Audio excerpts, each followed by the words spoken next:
Hello everyone, my name is Lancel90, and today we're taking another departure from my Let's Play videos. Let's discuss another larger topic about the world we're in today.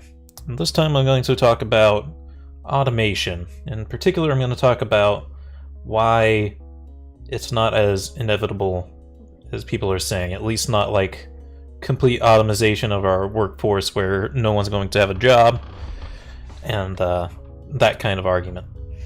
And the reason I'm bringing this up is usually it's used as a way to deflect any discussion about socialism, because capitalists will just say, oh, you don't have to advocate for socialism because in like 5 years everything's going to be automated and we're just going to give everyone a basic income anyway. It's inevitable. I'm conservative and I still think that this is going to happen. We're going to have communism anyway, so don't worry about it. Just get ready for it to come. And as to say, that's horseshit. It's not going to come that quickly. I do think it will come eventually in that point where everything is automated, but it's not anytime soon, and we're going to get into why right now. So, one of the first things that comes to mind with automation is the self-driving car. This is the big one where people are saying that this is the first thing that's really going to get automated. First, I want you to ask yourself, have you seen one in person? Self-driving car.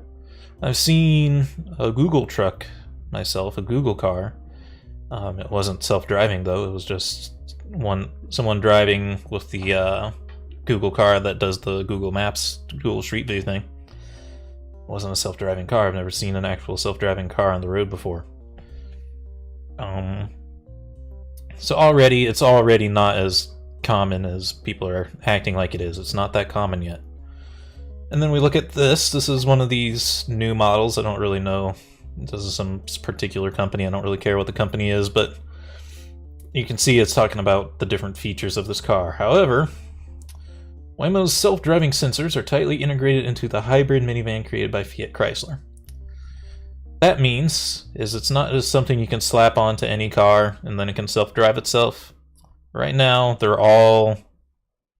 every car that's self-driving has to be built from the ground up to be self-driving. It's not something you can just slap on your car. So already you're telling people you have to buy a new vehicle if you want this self-driving capability. So not everyone can afford a new vehicle. And that's just for one thing. So already you're giving a huge barrier to entry cost into having a self-driving car. Now,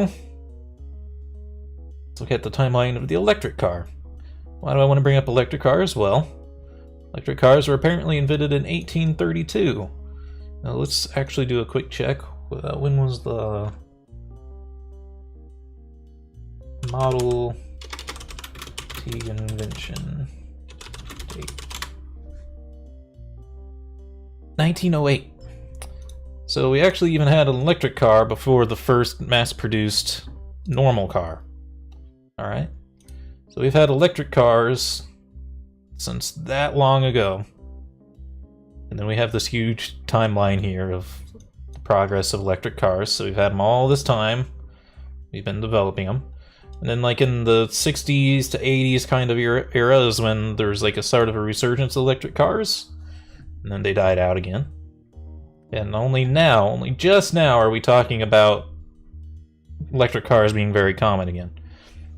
And they're still not very common. I don't think I've ever seen an electric car in person.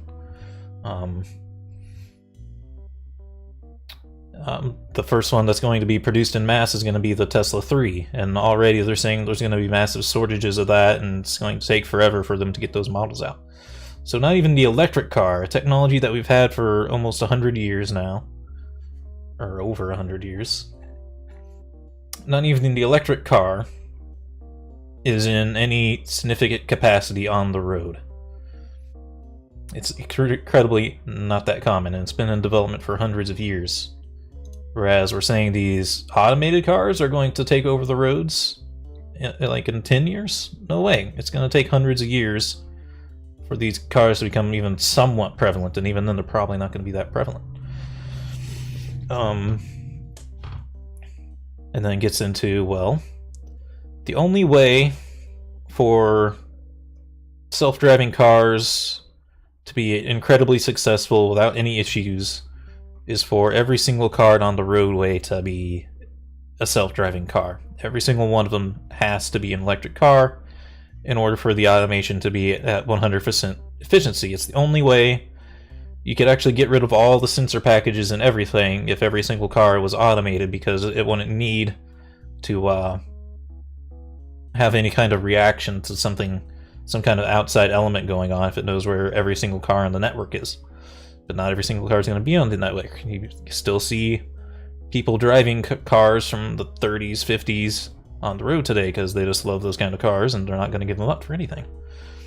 So you're never going to have every single car on the road automated, which means there's always a chance for failure. And in fact, when I was doing this lookup for I just typed in self-driving car for getting a picture. I typed it in. The first posts are not really about self-driving cars being the future or anything. It's just talking about all these times that they've crashed. That's the news today, is that these things are crashing.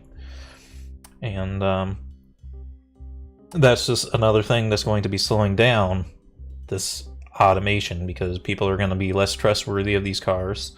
Harder regulations are going to be put on these self-driving car markets.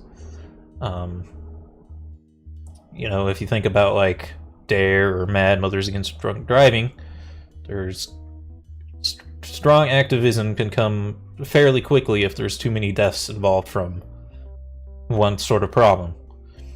So there's going to be a pretty big backlash against these self-driving cars even becoming prevalent at all, or even being allowed on the roads. And we'll probably see that fairly soon, I think. And then it'll be up to the government to decide, are we going to let these things pass or not? And maybe 8 years ago I would have said that, yeah, they'll probably let self-driving cars continue, but now Congress is completely controlled by Republicans. The entire the Supreme Court is in Republican control, and this kind of conservatism is the kind of thing that would most certainly be pulling against these cars, because these self-driving cars are progressive. They're advancing forwards. So you can make a pretty strong argument that they're not going to let these kind of things continue if their base has popular support against self-driving cars. They will most likely take that up themselves, and then we'll have a even harder time getting self-driving cars on the road.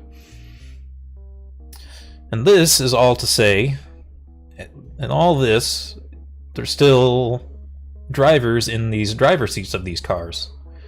They're supposed to be on the watch to make sure that the car doesn't make a mistake, but that's exactly the problem. If you have a person in the car to make sure that the car doesn't make a mistake, that's a mission that the cars can make mistakes, or that other humans on the road can make mistakes that the self-driving car cannot cope with. So again, that goes back to, unless every single car is automated, it's not going to work. And if you have to have a person in the driver's seat of these cars, either through regulations or just safety concerns, whatever you have, then it's not automation. It's not taking away any jobs. You still have to be there. You still have to be paying attention. You can't just sit in the driver's seat on your phone, because then you're not helping. You're not helping at all. You still have to be as fully observant as if you were just driving it yourself. And at that point, what's the point? You may as well just drive it yourself. And of course, that'll be the same thing with the self-driving trucks as well. Yeah, you could have these self-driving trucks, but you're going to still have to have someone sitting there to make sure it doesn't make a mistake. And they still have to put in the same amount of attention that they would if they were driving it themselves. So that means you still have to pay them. You're not eliminating any jobs here. You still have as many jobs as you had before. The only potential thing is that all you're going to do is just lower the wages of these jobs, because you're going to say, well, now they don't have to do as much work, even though really they do have to do just as much work. They just don't have to put their foot on the pedal or something. But they still have to pay attention. It's not like they can sit on their phone and screw around while the self-driving car does the job. So, that's just the market where... This is where we're seeing that the automation is going to take over first. This isn't even where it's going on down the line, and I've already demonstrated that this isn't going to happen for a long time, if at all. Basically, every car will have to be self-driving in order for these to work properly. We'll also have to hope that there's not a giant backlash against them, which is already on the rise in recent months because there's been a bunch of deaths because of these cars. In fact, like this is 1 day ago. So, like, there's been another one even since there's like one like 2 weeks ago that got everyone's attention, and now there's one just yesterday. So, obviously, there's going to start being a building backlash against people with these cars. So it's irrational backlash, in my opinion. I still think these things are probably far safer than human drivers are, but as long as there's still any degree of failure, people are going to hook on that. People, they love bad news. They don't like good news. So that's what's going to slow down that. So now let's talk about other kinds of automation, because we're trying to eliminate jobs here with this automation. That's what the claim is that we'll have to have a communist society just because the automation is going to take care of everything. There's not going to be any jobs left. Well, I've worked at one of the companies that has like this famous reputation of automation. I worked at Amazon, and when I was going through the hiring process, and everyone I talked to about Amazon, they were like, "Oh, everything is automated. Like, you're not even going to have to do your job. These robots are just going to do everything for you. You just have to go sit there and collect a paycheck." It's like, oh wow, that's amazing. And then I got there, and complete opposite. You have to work your fucking ass off. Nothing's automated. The only thing that's automated is the scanning machine. It fucks up. You still have to have someone sitting there to make sure that the scanning machine doesn't fuck up. But everyone still has to pack all the packages on their own. There's no auto packers or anything. It's just the scanning machine for outbound packages is the only thing that's really automated there. The only thing that was like the thing that they're trying to sell as their fully automated system is basically they had these giant Roombas like that, except they're like real big, and they have a big bin on top of them. I don't know if you've ever worked retail before, but if you worked any kind of retail job, you'll know that there's bins in the back where the merchandise is stored. And so this giant Roomba has a bin on it with all different items put into it. And this is just one small section of the Amazon facility. It's not the entire facility. It's one small department. It has these giant Roombas. And all they do is they drive to your workstation, and you still have to pick out the freight from the proper containers. You still have to pack it out. You still have to put it on the assembly line, so on and so forth. It doesn't do anything. It just drives to you. And the people who put the stuff in the bins to begin with are also people. It's not robots. So there's zero job elimination there. All that they've done is they've eliminated walking. That's it. And this is Amazon. This is one that's supposed to be on the cutting, bleeding edge of technology. And this was a brand new facility, mind you. I was in the first group of people hired there. Brand new facility. That's all they had, is these things. That's it. That's as good as our automation is today. So, automation is just not as around the corner as people are saying, because there's just nothing established yet. How, like, Walmart is our highest, it's like the biggest employer in the United States. Before we could put everyone on a basic universal income, you basically have to make sure that Walmart is fully automated and doesn't have to hire anyone anymore. Well, I can tell you right now, because I've worked at Walmart, there's nothing automated at Walmart. It's all done by people. So there's no technology that they're developing. There's nothing to build off of.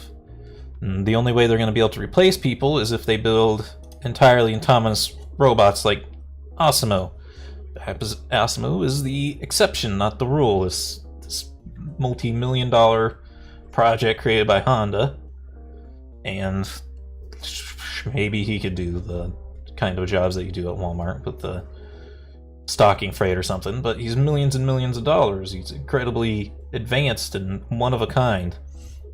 Until you're producing these in mass for incredibly cheap, cheaper than you can pay a worker, then it's not going to happen. It's not going to happen for those kind of jobs. It's just too, you need too much flexibility. You need this kind of robot to be able to do that job. So you can't build a cheap little robot that can do it. You have to have this fully autonomous robot that could do it. And it's just not around the corner. Not in mass production. If you watch videos of ASIMO, while he's very cool, he is very careful with how he moves. He's very slow. He's not anywhere as good as a human worker would be. So that's another problem, is he's just not as good either. And look at this. His 2011 version, which is his most new version, has 1 hour of continuous operating time. 1 hour. He can work for 1 hour. So you need 8 of these guys to do the job of one person, because you need to run them one after the other, because their power cycle is so slow. Yeah, it's nowhere near being ready to go. So automation is just not around the corner. 100 years? Maybe 100 years, I'd say we probably have a fair number of self-driving vehicles. Again, they're still going to have a driver unless they just come up with a solution in the next few weeks that, okay, these things are never going to kill another person. Because if they kill more people, the backlash is going to be too much, and we're never going to be able to have autonomous cars, because the law will be you'll have to have someone behind the wheel anyway. And if you have someone behind the wheel, you still have to pay them, which means they still have a job. You're not eliminating any jobs. You still have to employ people. So yeah, it's just not inevitable. It's going to be 100 or 200 years for it to even be partial automation, only partial success with the automation. And then even then, how long will we go, right? So the unemployment rate will slowly and steadily go higher and higher. What's the worst unemployment rate's ever been? Worst unemployment rate in the US in history.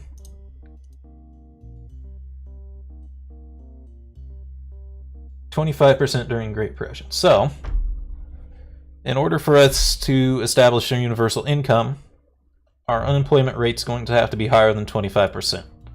Or it's going to have to be higher than 25% for a very long period of time. How long are we going to be willing to tolerate that? How long are you going to to want to have 1/4 of American workers not having a job? And the answer is it's probably going to take a long time before the government submits that, okay, we have to have a universal income. So it's just not inevitable. So I hope you all enjoyed this rant, and I hope you had a good day.